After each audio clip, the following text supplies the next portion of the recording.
Mananatili sa kanyang pwesto si Solicitor General Menardo Guevara. Ayon sa Malacanang, may tiwala pa rin si PBBM kay Guevara sa kabila ng kanyang pagtangging ipagtanggol ang gobyerno laban sa habeas corpus petition ng mga Duterte. Ang detalye sa agenda report ni Joash Malimban. Abot kamay na ang hustisya. Ayon yan kay Lijay Acopio, ina ng pinakabatang biktima ng madugong war on drugs ni former President Rodrigo Duterte. 3 years old ang anak niyang si Maika nang mabaril ng mga pulis sa isang drug ops sa Rodriguez Rizal. Para raw sa mga katulad niyang pamilya ng biktima, malabong makuha ang hustisya sa Pilipinas, lalo na kung laban sa mga makapangyarihang tao tulad ni Duterte. Malaking tulong po yun yung sa ICC po siya lilitisin kesa dito. Kasi dito talagang sa tingin ho namin kasi ilang taon na ho eh. Kasi sa anak ko, 6 years. Siya iba, 8 years.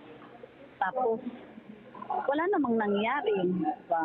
Doon sa ICC talagang naniniwala kami. Para sa ICC Accredited Counsel na si Attorney Joel Butuyan, airtight ang mga ebidensya laban kay Duterte. Lalo na't galing raw mismo ito sa mga sariling pahayag ng dating Pangulo.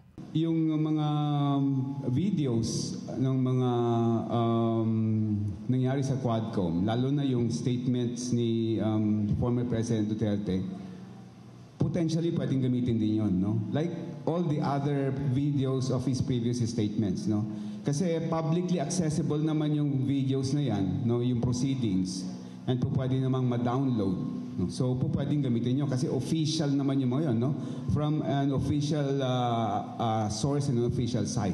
Bukod pa riyan, wala na rin daw epekto ang habeas corpus petitions na nakahain sa Korte Suprema.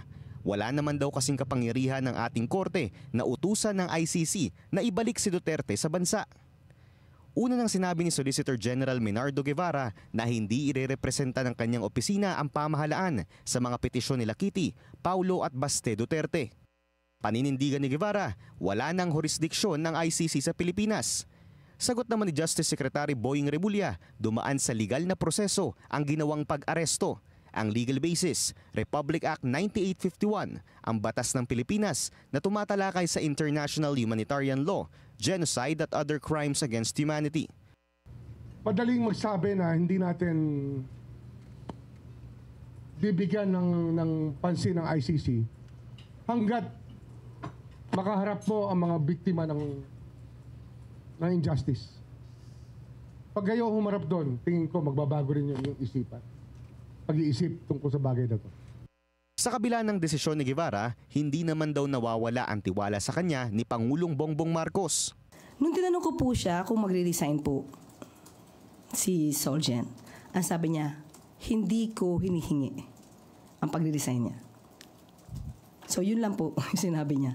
So nandun pa rin po yung trust niya kay Solgen Menardo Guevara. Paliwanag naman ni Atty. Butuyan, kahit na 43 cases lamang yung nakaspecify sa arrest warrant ng ICC, basihan lamang daw ito ng korte na widespread at systematic ang mga naging patayan noong panahon ng drug war ni Duterte. Bukod pa riyan, hindi naman daw individual cases yung iniuugnay sa taong sinasampahan ng crimes against humanity, kundi ang pagiging mastermind sa mga state policies na nagsasanhi ng mga krimeng ito. Para sa agenda, Joash Malimban, Billionaire News Channel.